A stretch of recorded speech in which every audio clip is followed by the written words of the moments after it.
Right now we are in a bit strange moment of the frame development because we are waiting. We are waiting for the FAM results and we are waiting for the exact dimension of the carbon tubes, which have to be confirmed by CompoTech, which gives us a lot of time to look back into the actual development of all the prototypes and everything that led us here.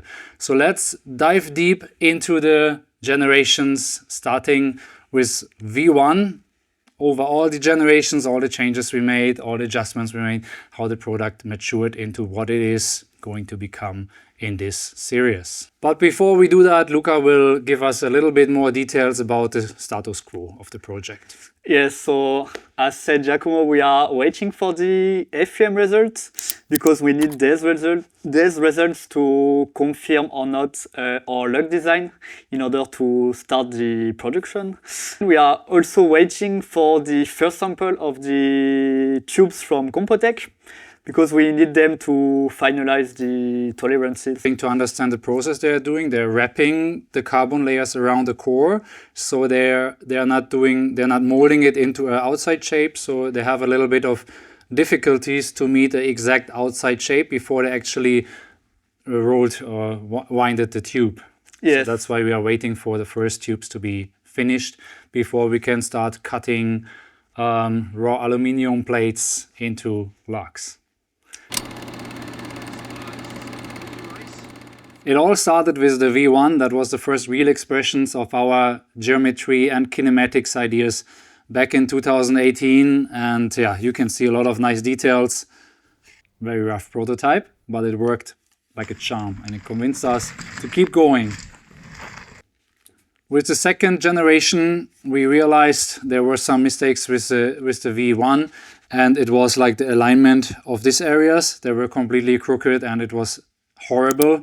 You couldn't even really assemble the frame without a lot of pressure. So we decided to go into this monocoque design and invented the pivot bridge.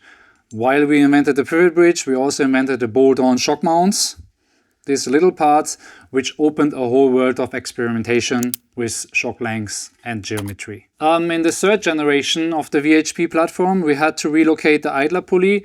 Reason was simply we were infringing a patent of iTrack, and I was open to pay the patent fees, but while I was investigating if we have to, I located the idler pulley concentric with the main pivot axle and figured that it raises the anti-squat values and it increased also a little bit of the pedal kickback, but before the pedal kickback was close to zero. So with the new layout, it was just a little bit more of a very acceptable pedal kickback still. For version 4 of our frame, we added gussets because we did the first lab testing with EFBE and we had some frames that developed cracks here. We also removed the cable inlet from this position because it's a high stress zone to this position, and we added this gusset as some frames developed cracks in this region. These were the main changes, and this was the first pre-order batch that we started selling kind of incognito to a very small group of people. Also with the 5th generation, we started changing the layout of the chainstays. We went all the way straight, no more offset. This allowed for much less stress in the part because the L shape always tends to open, and in this area you have a stress riser. So there's nothing better to connect 2 points than a straight line. Also, these parts were made in China. We invested into forges, and they're used till today because they're just really nice, light, perfect, strong. With the V5, we officially entered the market. It was mid-COVID, crazy times, but we decided to pull the trigger and go and maintain the momentum we had from the first video series. Everybody was hyped to start riding the V5 frames.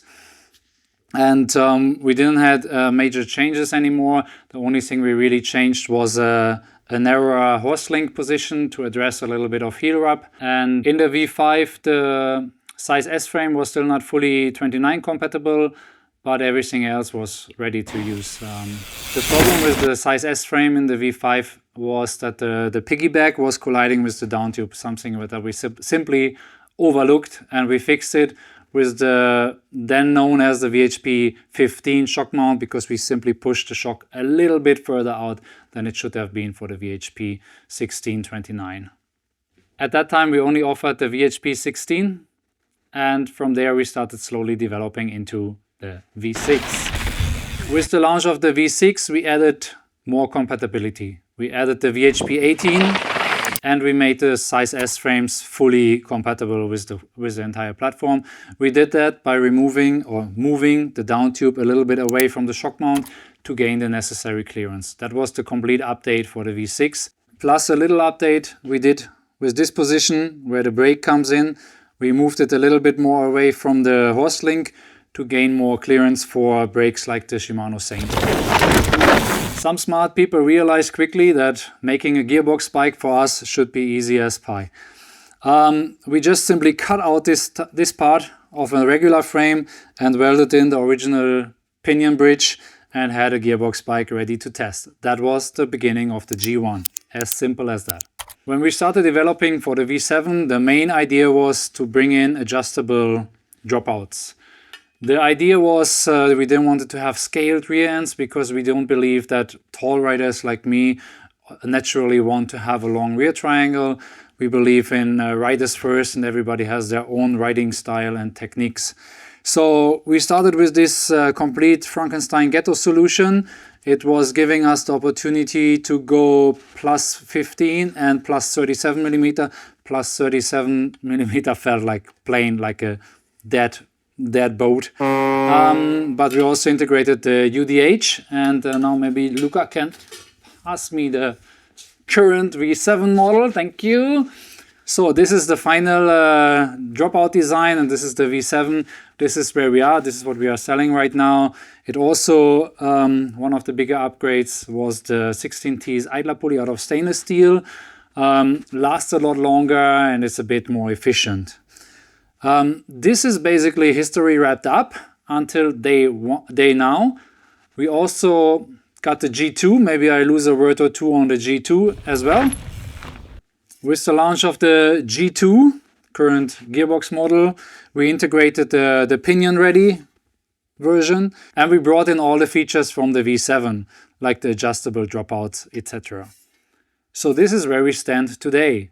And now Luca might want to give us a few insights on his first developments of the V8. Yeah, so when I started working in the V8 during my internship, our main goal was to make an update from our current V7 frame. So aluminium welded frame. Yeah, we had almost finalized design until the point when we decided to make our future frame with lugs. We came up with the idea to merge the VHP G2, so our gearbox bike, with our standard drivetrain bike. And more we work on it, less it makes sense for us to keep the V8 name, as it's a total different frame, which is not at 200% in the concentric from the previous one. So we are not fully convinced about the V8 name. We are still open to find a name which fits better with our new project. So let us know in the comments which name you think would fit the best. So what's coming next? We're definitely excited to show you the results from the FEM. Something we're really waiting for right now to get the go for CNC parts, right? Yeah, sure. And I'm also super excited to visit our Czech colleague from CompoTech for the tubing. Yeah, it's going to be a great trip. And as soon as we have the lugs, we have the tubes, it's bonding time. Yeah, and that's of course the most exciting part. That's where the marriage happens, and where we can build the first complete frames. And if everything goes to plan, this will be sometime late January, I believe. So yeah, bear with us, going to be exciting. Again, like, I really would appreciate some inspiration for the name. My first idea was like, call it 72, like the merge of the G2 and the V7, but wasn't convinced. Yeah, no, I wasn't convinced. He wasn't convinced. My wife doesn't like it. So give us better ideas. Thank you so much, and see you next week.